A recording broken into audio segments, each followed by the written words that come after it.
Welcome to our channel. ఈరోజు మనం భారత రాజ్యాంగంలోని ఆర్టికల్ 3 ఇండియన్ కాన్స్టిట్యూషన్ ఆర్టికల్ 3 గురించి ఈరోజు మనం నేర్చుకుందాం. భారత రాజ్యాంగంలోని ఆర్టికల్ 3 ప్రకారం కొత్త రాష్ట్రాలను ఏర్పాటు చేయడం, లేదా రాష్ట్రాల యొక్క పేర్లను మార్చడం, లేదా రాష్ట్రాల యొక్క సరిహద్దులను మార్చడం అయితే ఆర్టికల్ 3 భారత రాజ్యాంగంలోని ఆర్టికల్ 3లోనైతే వివరించడం అయితే జరిగింది. కొత్త రాష్ట్రాల నియామకాలు మరియు రాష్ట్రాల యొక్క పేర్లను లేదా సరిహద్దులను మార్చడానికి ముందు ఆ యొక్క బిల్లును అయితే రాష్ట్ర అసెంబ్లీ తీర్మానంలో ముందుగా ఆమోదించి కేంద్ర హోంశాఖకు పంపడం అయితే జరుగుతుంది. కేంద్ర హోంశాఖ ఏం చేస్తుంది? Railway intelligence postal survey of India అంటే ఇండియన్ రిజిస్టర్ జనరల్ నుంచి ఎన్ఓసి నో అబ్జెక్షన్ సర్టిఫికేట్ అనేది తీసుకుంటుంది.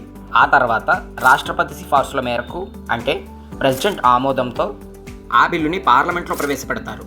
అయితే పార్లమెంట్లో మెజారిటీ సభ్యులు యాక్సెప్ట్ చేసినట్లయితే కొత్త రాష్ట్రాల ఏర్పాటు లేదా రాష్ట్ర సరిహద్దులను లేదా రాష్ట్రాల యొక్క పేర్లను మార్చడం అయితే జరుగుతుంది.